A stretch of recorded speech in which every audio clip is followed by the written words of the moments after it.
welcome to Health Q&A Monday. My name is Gill Stannard. I'm a health and happiness coach and experienced naturopath. And I'm here to answer your questions. Today's question comes from Jenny and she writes, "Hi Gill, recently I've had a number of migraines. I haven't had as many migraines since I was a teenager. What can I do to stop them?" Thank you, Jenny. Migraines are complex. So the first thing I ask you is what's different about now? So for all the clients I work with who've had migraines over these 25 years, there's only one thing that they've all had in common, and that is they've generally not been that great at stopping, at resting, at pulling their schedule back. They often say yes to anything they're asked to do, whether they have the time or the energy to do it. So what a migraine does is it stops you in your tracks. Now, what all the people don't have in common is the same trigger. So it's detective work. How you are going to stop the recurrence of migraines and find an effective treatment all begins with finding why they're happening now. So lots of different causes, and here are a few common ones I've come across. You're a woman, you had them in your teens. Was that around the time that your period was beginning or establishing a cycle or going on the pill? Is there anything hormonal happening now? Are you taking any hormonal medication? Does this happen when you're premenstrual?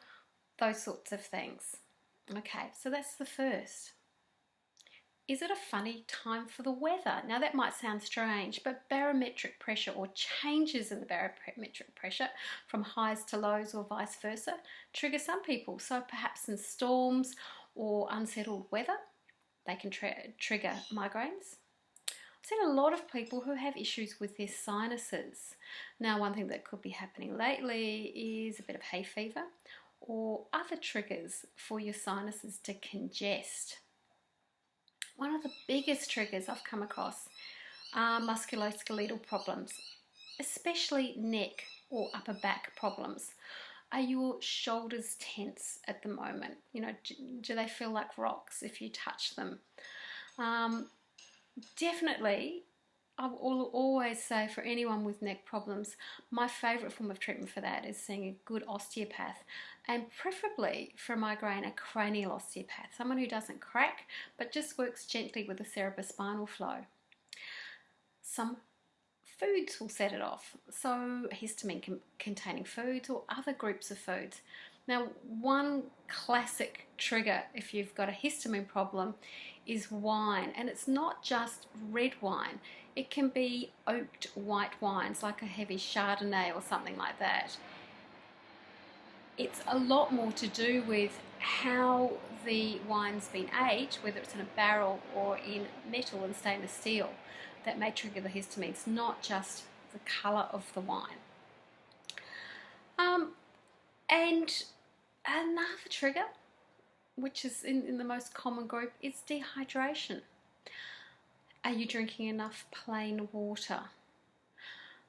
Are you drinking too much coffee, or have you suddenly stopped drinking coffee? So certainly caffeine, too much or too little, can be a trigger, or changing your caffeine drinking habits.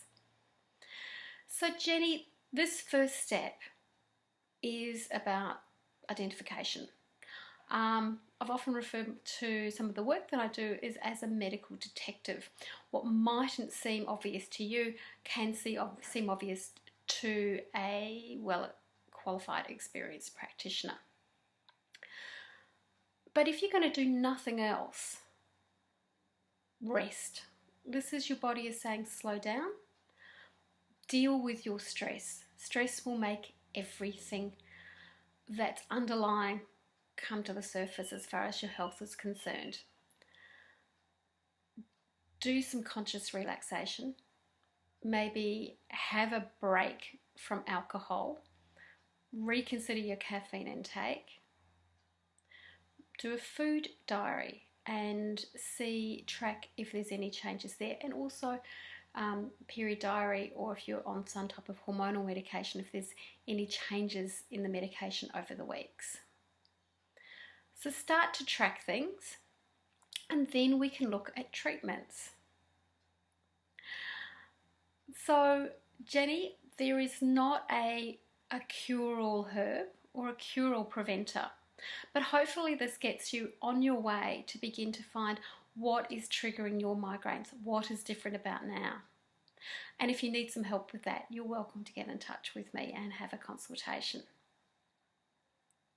So if you've got a question, you are welcome to email me. My address is coaching@gillstannard.com.au. You can tweet me at herbalgill, or you can just check out my website and contact me through the site, gillstannard.com.au. And while you're there, there's dozens of podcasts, hundreds of recipes, and thousands of articles there for you to check out.